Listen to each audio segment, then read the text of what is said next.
အမေဆိုတာအေးတဲ့အချိန်နွေးတယ်ဝတ်ဖို့အတီးပေးတဲ့ဖြစ်တောက်မှုပြန်စိတ်ချလက်ချတိုးဝင်လို့ရတဲ့ရင်ဝင်တစ်ခုပါ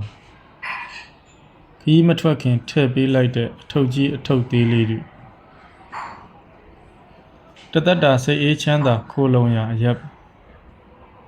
အချိန်တော်တော်များများမှာတော့အမေလို့ခေါ်လိုက်ရင်ဟေးလို့ပြန်ထူးတန်ကကြားရစမြဲပဲမေဆိုတဲ့ဒီစကားနှလုံးကထူးဆန်းအံ့ဩတဲ့မှော်စွမ်းတစ်မျိုးရှိသလိုပါ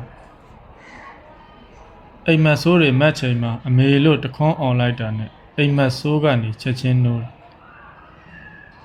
ကိုတစ်ချက်လှည့်ပြီးစိတ်အေးလက်အေးပြန်အိပ်ပျော်သွားတယ်ဝမ်းထဲချိန်မှာခိုကိုးရမဲ့စိတ်အစုံကနားခိုရကန်းကိုရှာဖွေတွေ့ရှိသွားတယ်ခက်ခဲနဲ့ကြုံချိန်မှာအမေကိုသတိရလိုက်မိတာနဲ့အင်အားတွေအလိုလိုပြည့်လာအိမ်ရှိရင်နှွေးထွေးမှုရှိတယ်အဲ့ဒီအိမ်မှာအမေရှိရင်စိတ်လုံခြုံအေးချမ်းမှုရှိတယ်အမေဟာအဲ့လိုထူးဆန်းအံ့ဩဖွယ်မှော်စွမ်းကိုပိုင်ဆိုင်ထားသူဖြစ်ပါတယ်အမေအိုအမေပြူအမေငယ်လေးတွေစိတ်ချမ်းသာကိုကျမ်းမာကြပါစေ